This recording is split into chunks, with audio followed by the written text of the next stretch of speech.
What's up? I'm Lily. Revenge Crown brings you the stories that keep you hooked. If that sounds good, smash subscribe and let's go. The key wouldn't turn. That was the first sign. I stood on the porch of the house ID lived in for 8 years. The house ID bought. Though they didn't know that Parton tried my key 3 more times. New deadbolt.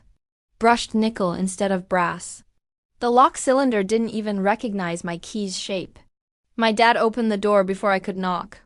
He filled the doorway, arms crossed, wearing the expression he used when he made a decision and expected compliance.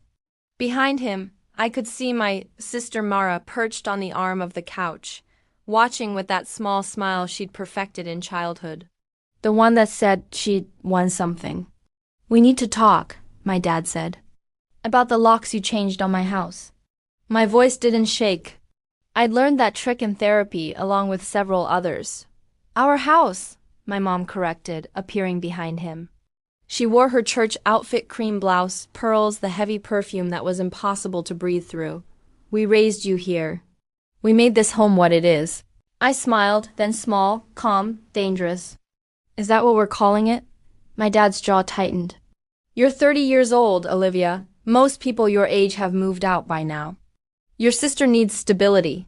She's starting her master's program and she needs a proper home environment. Not a rental situation. Rental situation." I let those words sit between us. "Is that what you think this is?" "We've been more than fair," my mom said. Her tone had that practiced patience, like she was explaining something obvious to someone slow. "We let you stay here through your 20s. But Mara needs this space now. You have your job, your salary. You can get an apartment." Behind them, Mara's smile widened. She had her phone out, already taking photos of what she clearly thought was her new living room. I pulled out my phone and dialed 911, put it on speaker. "What are you doing?" My mom's voice went sharp. "Calling the police. I'm being illegally evicted from my property." "Your property?" My dad laughed once, harsh. "Jesus Christ, Olivia." "The drama," the dispatcher answered. I gave the address, explained calmly that I was locked out of my home by family members who changed the locks without permission. Yes, I had documentation. Yes, I'd wait for an officer. "You're being ridiculous," my mom said. But her smile had frozen, rearranging itself around uncertainty. "Am I?" I pulled my laptop bag around, unzipped it. "I have the property deed right here. Would you like to see it?" The silence stretched. Behind my parents, Mara's phone lowered slowly. "What deed?" My dad's voice had lost some of its certainty. "The deed that shows I own this house. All of it. Just me. Would you like me to pull up the county recorder's website? It's public record." My mom laughed, but it sounded wrong. "That's not possible. We bought this house in 2016. We've lived here for 9 years. "No," I said quietly. "I bought this house in 2016. I paid $340,000. Cash. You've lived here for 9 years because I let you." The color started draining from my mother's face, inch by inch. "That's not," my dad started. "I have the settlement statement. I have the title insurance policy. I have every property tax payment, every insurance payment, every utility bill, all in my name. All paid by me." A squad car pulled up to the curb. Officer Martinez stepped out, and I'd never been so grateful to see a stranger in my life. "I need to go back. You need to understand how we got here." I was always the practical one. That's what they called impractical, reliable, the strong one who didn't need help. When I was 12 and Mara was 8, she got the bigger bedroom because she was afraid of small spaces. I got the converted storage room that still smelled like mothballs and old paint. When I was 16, I worked double shifts at the grocery store to buy my first car. A used Honda with 140,000 miles that broke down every few months. Mara got a new Civic for her 16th birthday, bought outright, because she was too anxious to drive something unreliable. When I was 20, I paid my own way through community college, then state school, working full-time while taking classes. Mara got into a private university. My parents paid her tuition, room, and board for 4 years, then extended it to 5 when she changed majors twice. I graduated with a degree in software engineering and $30,000 in student loans. Mara graduated with a degree in communications and no debt. The world bent for her. I was the hinge that made it move. By the time I was 25, I'd paid off my loans and saved $80,000. I was good at what I did, back-end development for a healthcare tech company. I made good money, and I lived cheaply, the way you learn to when you've never had a safety net.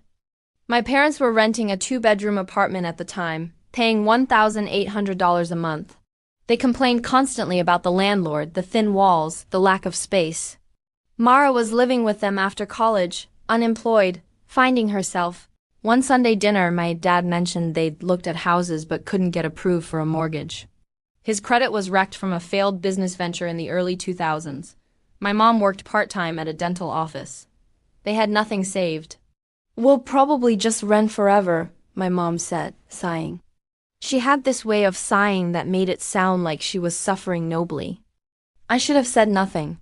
I should have finished my dinner and left. Instead, I said, "What if I bought a house? We could all live there. Split the costs." The way their faces lit up, I should have seen it for what it was.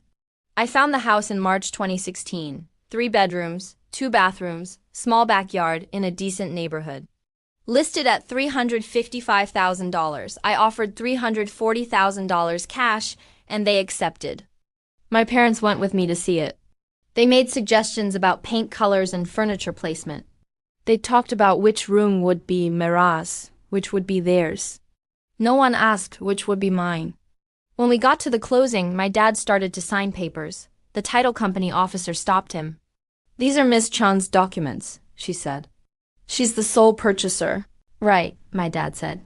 "But we're family. We're all buying it together." The officer looked uncomfortable. "The deed will list only Miss Chan. She's the only one on the mortgage application. And she provided all funds for purchase." I watched my parents' faces. Confusion, then something that might have been shame, then quick rationalization. They convinced themselves right there in that office that it was a technicality, a tax thing, nothing real. We moved in together. They took the master bedroom. Mara took the second largest. I took the smallest, the one with the window that stuck and the closet that smelled damp. "You don't mind, right?" my mom had said. "Mara needs space for her things, and you're always so practical." I paid the property taxes, the insurance, the utilities, the HOA fees. The repairs when the water heater died, when the roof needed patching, when the fence blew down in a storm. My parents paid me $600 a month. They called it helping with the mortgage, though there was no mortgage. I bought the house outright. $600 a month for a master bedroom in a house worth $340,000. In a neighborhood where rent would have been $2,500 for a comparable place. I never corrected them about the mortgage. I had a savings account I called the mortgage account where their payments went. After 4 years, it had $28,800 in it. I also never told them about the promotion at work, or the side consulting I did, or the fact that I was now making $180,000 a year. My therapist, Dr. Reeves, was the first person who said it out loud. "You're not being paranoid," she said during a session last year. "You're being prepared." And that's smart. I told her about the comments. The way my mom would say things like, "When we sell this house someday," or "when Mara settles down, she needs the space more than you." The way my dad talked about our investment and building family wealth. They don't think of it as your house, Dr. Reeves said. They think of it as theirs, with you as a tenant who happens to have her name on paperwork. "They raised me here," I said, testing the words. It's what my mom always said. Did they? Or did you raise yourself here while paying all the bills? I started keeping better records after that. Scanned every document. Made spreadsheets. Backed everything up to 3 separate cloud services, just in case. Officer Martinez walked up the path slowly, taking in the scene. My parents in the doorway, me on the porch with my laptop bag, the new locks gleaming. "Evening," he said. "Who called about the lockout?" "I did," I said. "I'm Olivia Chan. I own this house." I came home from work and found the locks changed. "She doesn't own it," my dad said immediately. "This is our family home." "She's lived here, yes, but do you have documentation of ownership?" Officer Martinez asked me. I pulled out my laptop, opened the county recorder's website, entered the address. The screen showed the property record, sole owner Olivia Chun, date of purchase March 15, 2016, no liens, no mortgage, no other names. I turned the screen toward the officer. He looked, then looked at my parents. And you are? Robert and Susan Chun, my dad said. Her parents. We've lived here since 2016. Do your names appear on the deed? Well, no, but do you pay property taxes for this address?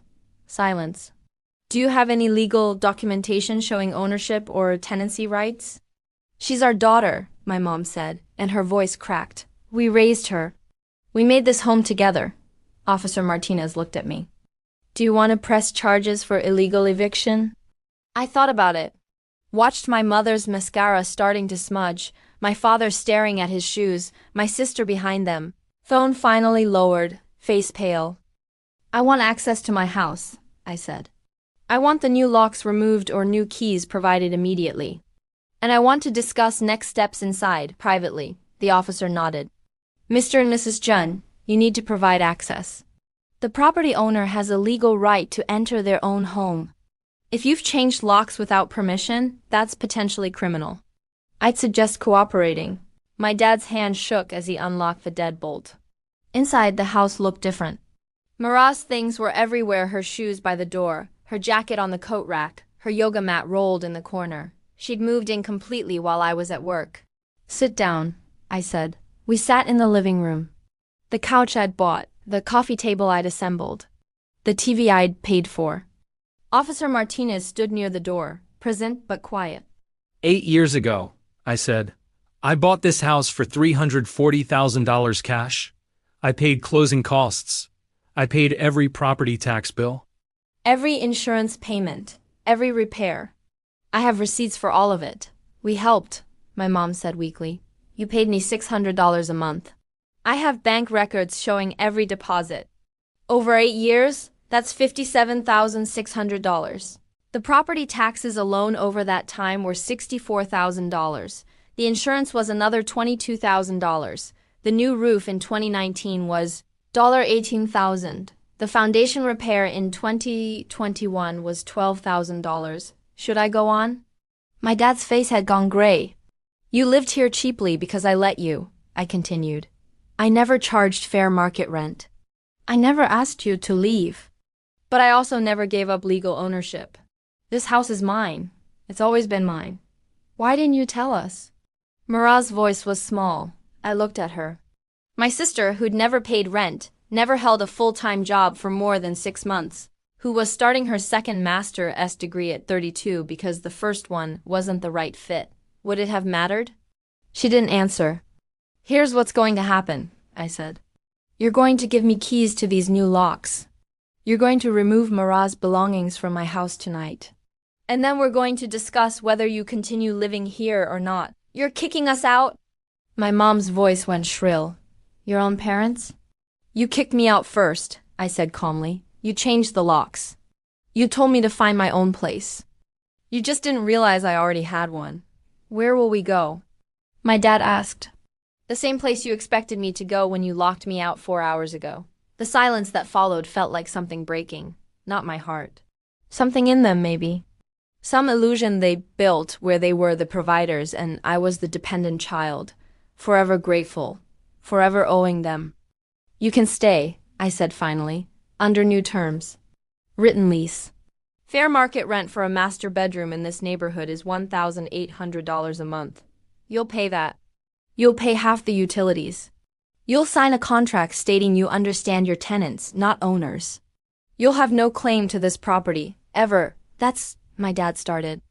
Or you can move out. 30 days notice, legally. I'll help you find a place. I'll even cover your security deposit. But you don't get to live in my house for cheap while treating me like I'm the one who should be grateful. My mom was crying now, real tears, not the performative kind she used to use to get her way. How can you be so cruel? Cruel. The word tasted strange. You changed my locks. You threw me out. You gave my house to my sister. And I'm cruel because I pulled out a deed. Officer Martinez cleared his throat. Miss Chun, do you feel safe staying here tonight?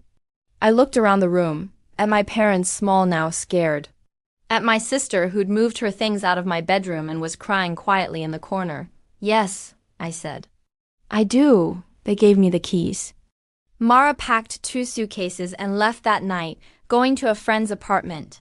My parents stayed, but they moved around the house like ghosts, silent and shocked. I changed the locks myself the next morning. New deadbolts, new handles, new keys. 2 copies made both for me. My phone buzzed 92 times that first week.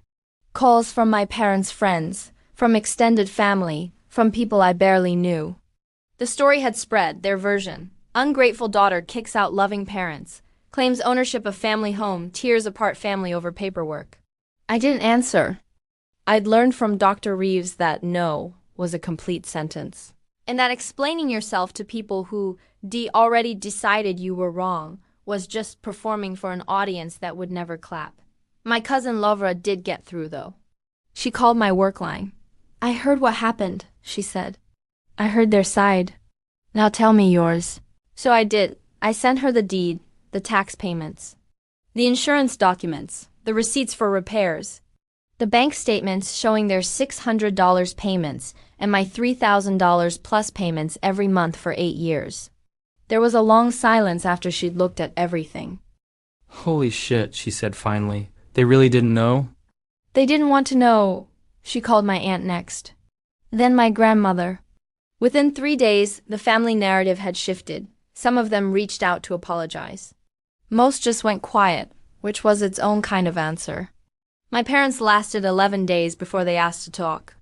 We sat at the kitchen table, and my dad put a piece of paper between us. A rental agreement he'd drafted himself. Fair market rent. Utilities split 50/50ths. Acknowledgement of my sole ownership. A clause stating they had no claim to the property now or ever. We'll sign it, he said. His voice was hollow. If you'll still let us stay. I read it carefully.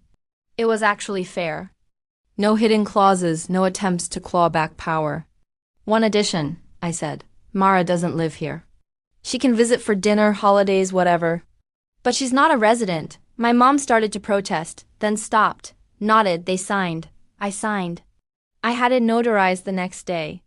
A month later, I was sitting on my back porch, my house, my space drinking coffee and watching the sunrise. The house felt bigger without the weight of their expectations. Without the constant assumption that everything I had was somehow theirs to distribute. My dad had started looking for full-time work. My mom had picked up extra hours. They paid rent on the first of every month on time, in full. They were quieter now, careful, like they were guests in a space they'd once commanded. Sometimes I felt something that might have been guilt. Shouldn't I have just let them stay? Shouldn't family come before legal documents? But then I'd remember my dad's face when he told me it was time to leave. My mom's smile when she said Mara deserved it more. My sister's fingers on her phone, already claiming my space for her Instagram aesthetic. They hadn't loved me less. They'd just never seen me clearly. I was the resource, the reliable one, the daughter who didn't need things because she quietly provided them herself. For the first time, the silence didn't ache. It settled. Dr. Reeves said something in our last session that I keep coming back to. Boundaries do and destroy families. They define them. If someone can only love you when you're smaller than them, when you're useful but not powerful, that was never love. That was convenience. My phone rang less now. The $600 deposit stopped, replaced by $1,800 wire transfers marked rent. My sister stopped posting photos of her beautiful home. Extended family stopped offering their opinions on what I should or shouldn't do with my property. I didn't feel victorious. I felt quiet, clear, like I'd finally stopped apologizing for taking up space in my own life. Ownership has a name on it, a deed. A legal document that says this is mine, I paid for this, I decide what happens here. My name is on that deed. It always was. If you've ever had to draw a line with someone who called it love, share your story below. You're not alone, and you don't owe anyone your peace.